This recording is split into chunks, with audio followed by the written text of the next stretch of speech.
10 years of bloody carnage under the walls of Troy are finally over. The city has been burned to ashes, and Odysseus is taking his victory lap. After all, it was his wild idea with the wooden horse that bagged the win for the Greeks. You'd think, all right, man, just hop on a ship, sail home to your wife and live your best life, right? But Odysseus wouldn't be Odysseus if he didn't go and make everything insanely complicated. First off, let's get our hero's status straight. His home island, Ithaca, is a tiny rocky speck on the edge of Greece. Most people couldn't even find it on a map, yet absolutely everyone knew who Odysseus was. And they didn't value him for his biceps, they valued him for his razor-sharp wit. While the other kings spent 10 years stubbornly banging their heads against the walls of Troy, flexing their egos, Odysseus sat in his tent and actually thought. In the end, just when everyone was ready to throw in the towel, he rolled out his master plan with the Trojan horse. Homer dedicated an entire epic poem to him. But here is the bizarre part. The journey home took Odysseus just as long as the actual siege of Troy itself, a whopping 10 years. How is that even physically possible? Even by ancient standards, a 650-mile trip on a rowed vessel should have taken a couple of weeks at most. Let's find out what went wrong. So, Odysseus's fleet of 12 ships, packed with hardened war veterans, sets a direct course for home. All he had to do was just sail straight and not pull any stupid moves. But their very first random pit stop turns into a complete disaster. They drop anchor near the territory of the Sirens. His crew immediately raids the town, plunders everything in sight, and starts partying right there on the beach. Odysseus begs them to pull out and leave immediately, but his men totally blow him off. I mean, hey, the wine was just too good. Predictably, by morning, the Sirens call in reinforcements and ambush the Greeks.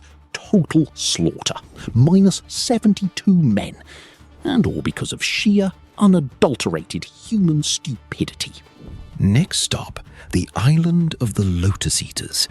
The locals are incredibly friendly and treat Odysseus's scouts to their ultimate delicacy, the lotus flower. But they forgot to mention one tiny detail. Whoever tastes the lotus completely loses their memory of home. The second the sailors took a bite, they didn't give a damn about Ithaca.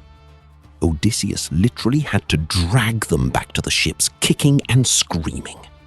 The next location greets the crew with an eerie silence. They stumble upon a massive cave stocked to the brim with all kinds of food. The sailors want to grab the supplies and make a run for it, but it wasn't that simple. The owner of the cave turns out to be Polyphemus, a towering one-eyed Cyclops. He walks in, seals the entrance with a colossal boulder, and without saying a word, starts devouring the crew for breakfast and dinner. 2 men at a time. But Odysseus activates his genius brain once again. He pours the Cyclops some ultra-potent wine, gets him completely hammered, and when asked, "What is your name?" he modestly replies, "My name is Nobody." That night, while the giant is passed out and snoring like thunder, the Greeks grab a massive wooden stake, heat it in the fire, and drive it with all their might straight into the Cyclops' only eye.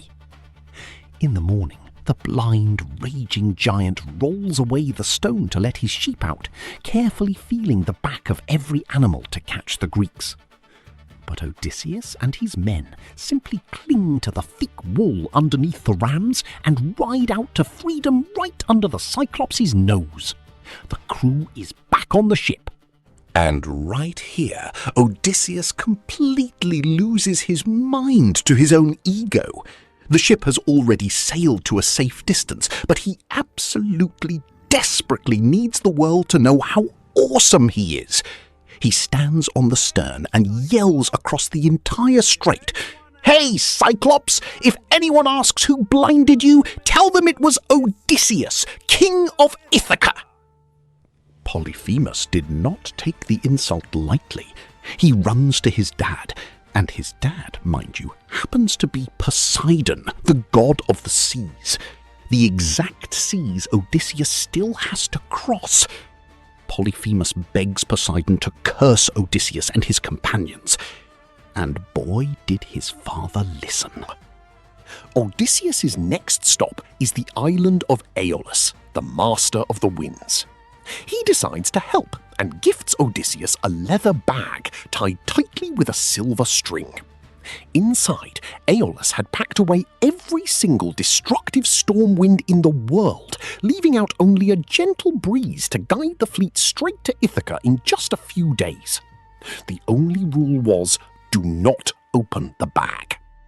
For 9 days, Odysseus doesn't sleep or eat, personally holding the helm because he utterly distrusted his crew. And there it is, Ithaca. They can see the smoke from their hometown fires on the horizon. The sailors are ecstatic. Realizing the danger has passed, Odysseus finally lets his guard down and falls fast asleep on the deck. But the guys in his crew, who had been eyeing that secret bag the whole trip, suspect the king is hiding a fortune in gold and refusing to share. They untie the string. Instantly, every trapped hurricane in the universe explodes outward. A catastrophic storm breaks out, spins the fleet around in minutes, and hurls them right back across the ocean. Odysseus wakes up from the violent tossing, opens his eyes, and Ithaca is gone. Just a stormy abyss around them, and Aeolus' island appearing on the horizon once again. Odysseus crawls back to the master of the winds on his knees. "Bro, help me out! My crew messed up!" But Aeolus looks at him and says, "Look, if the gods hate you with this much dedication, there is absolutely nothing more I can do." Left without any shortcut wins, Odysseus's fleet blindly rows onward. A few days later, land appears on the horizon with a perfectly round, cozy harbour. 11 of the ships happily sail right in and dock close to shore. But Odysseus, for reasons known only to him, anchors his flagship outside the harbour. That decision saved his life. Turns out the island is the base of the Laestrygonians, man-eating giants. They swarm the cliffs and start bombarding the trapped ships with massive boulders. Every single vessel inside is smashed to pieces. Men are slaughtered, and those who crawl ashore are eaten on the spot. Odysseus, witnessing this horror, orders his remaining crew to row for their lives into the open sea. Just like that, an entire fleet of 12 ships is reduced to a single boat and a handful of traumatized veterans. In this deeply depressed state, they land on the island of Aeolus. Dense forest, total silence, and a suspicious trail of smoke in the distance. The scouting party stumbles upon a luxury palace where they are welcomed by Circe, a beautiful woman, singing, smiling, inviting everyone to a feast. Oblivious to the trap, the sailors happily pig out on the food and free wine.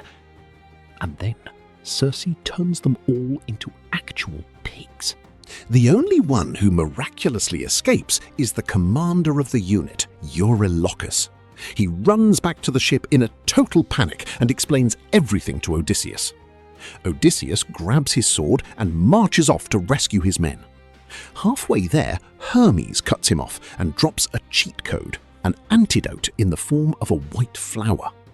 When Circe tries to turn Odysseus into a boar, her magic fails. The captain holds his blade to her throat, forcing the sorceress to restore his crew back to human form.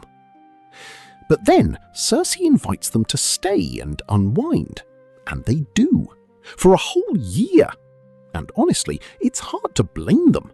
After cannibals, cyclopses and typhoons, a warm house and decent food were exactly what they needed.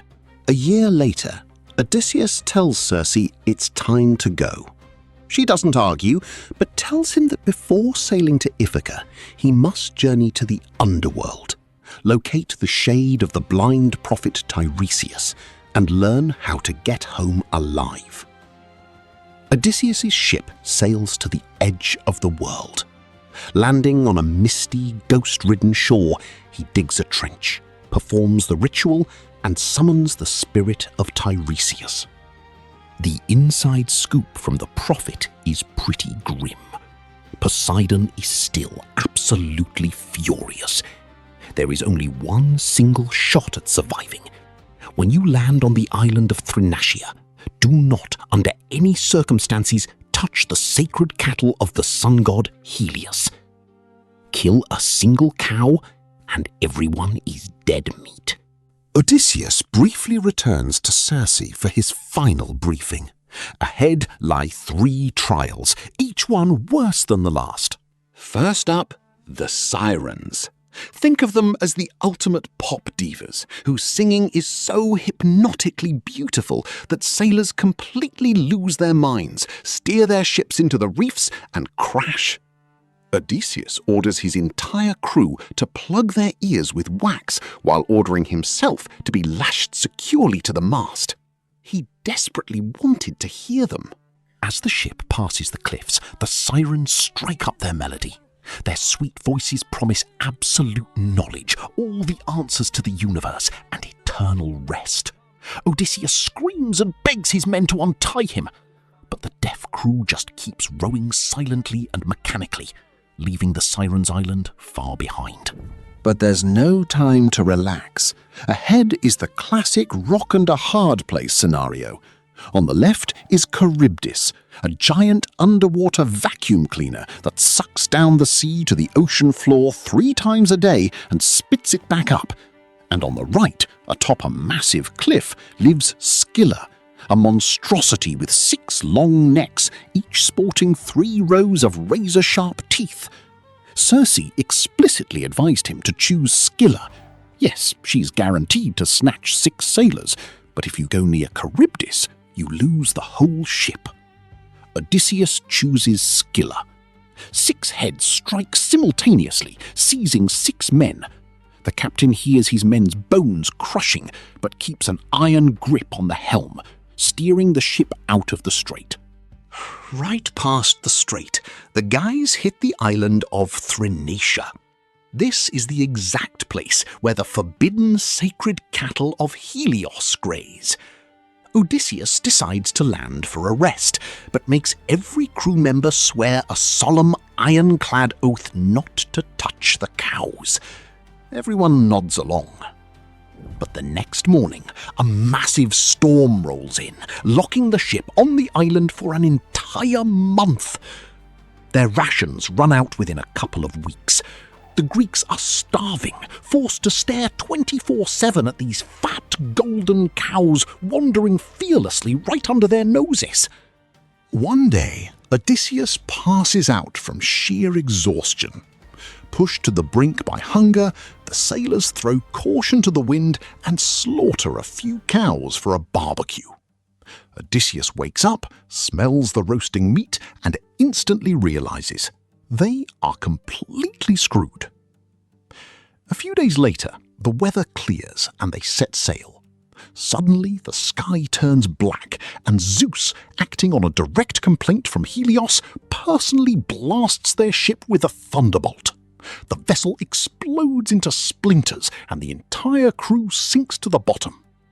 Odysseus manages to pull together a makeshift raft from the debris and survives. He is left completely alone with the ocean. 9 days later, the current washes him ashore on the island of Ogygia. It's a literal Instagram paradise. Flawless forests, crystal clear springs, and the host of this resort is the nymph Calypso. She finds a barely breathing Odysseus on the sand, nurses him back to health, and falls head over heels in love. Odysseus spent the next 7 years on this island. Calypso offered him literal immortality just to stay with her. But every single morning, he would sit on the shoreline, staring at the empty horizon with tears in his eyes. Calypso couldn't comprehend this attachment, but then gods don't understand what home means. Finally, Athena steps in, pointing out to the gods, "The guy has been rotting on an island for 7 years while his house is being pillaged." She convinces Zeus, who dispatches Hermes with a blunt ultimatum. "Calypso, let the guy go." The nymph had no choice but to back down. She helps Odysseus build a raft, and he sails off into the sunset, navigating by the stars. For 17 days, everything is smooth sailing, but then Poseidon spots him, whips up a fierce storm, and breaks the raft to pieces. Odysseus barely makes it to the next shore by clinging to a single plank. Poseidon decides he's had his fun and finally walks away. Odysseus washes up on the coast of Scheria, where he is discovered by the local princess, Nausicaa. She brings him to the royal palace, where Odysseus recounts the entire saga of his travels. The local kings are absolutely blown away by his storytelling. They provide him with their finest ship and an elite crew. That night, they sail him back to Ithaca, carry the sleeping king onto the shore along with a mountain of treasures, and quietly slip away. At long last, he was home. Odysseus wakes up on Ithaca. Athena appears and warns him that his palace has been completely overrun. 100 local aristocrats are squandering his wealth, terrorizing his wife to force her into marriage, and plotting to assassinate his son, Telemachus, who grew up without a father and remains the family's sole defender. To stop Odysseus from getting killed the second he steps through the door, the goddess disguises him as a frail, ragged beggar. In this form, he secretly reveals himself to his son, and together they orchestrate their revenge. Dressed in rags, Odysseus enters his own home just as Penelope announces the ultimate challenge. Whoever can string Odysseus's massive bow and shoot an arrow through 12 consecutive rings, that is the man I will marry. The pampered suitors try one by one, but they can't even bend the bow. Suddenly, from the corner, a dirty old man speaks up. "Let me have a shot." The room bursts into laughter, but Telemachus hands him the weapon. Odysseus grasps his weapon, draws the bowstring back in one fluid, effortless motion, and perfectly threads the arrow through all 12 targets. From there, things move at hyperspeed. The rags are torn off, and loyal servants bar the heavy oak doors. Telemachus is the first to draw his sword, standing shoulder to shoulder with his father. Odysseus calls out his true name, and the brutal reckoning begins. The climax for the invaders was as predictable as it was swift. When the dust settles, Penelope comes down to meet him. She hasn't seen her husband in 20 years, so she throws a clever trap his way. "Servants," she says, "move our bridal bed out of the bedchamber." Odysseus snaps. "Move it where? I built that bed with my own hands out of a living olive tree, rooted deep into the ground right in the middle of the room. It's impossible to move without cutting the tree down." Penelope collapses into his arms. He was the only living soul who knew that secret. A brief retaliatory uprising by the suitors' relatives is instantly squashed by Athena herself, and long-awaited peace finally settles over Ithaca. Odysseus lost everything: his army, his fleet, and his best years. But he survived where everyone else broke. Even when offered eternal youth, he chose his modest, rocky Ithaca. For him, home was the ultimate compass. This was the Age of Myths. See you in the next ancient legend.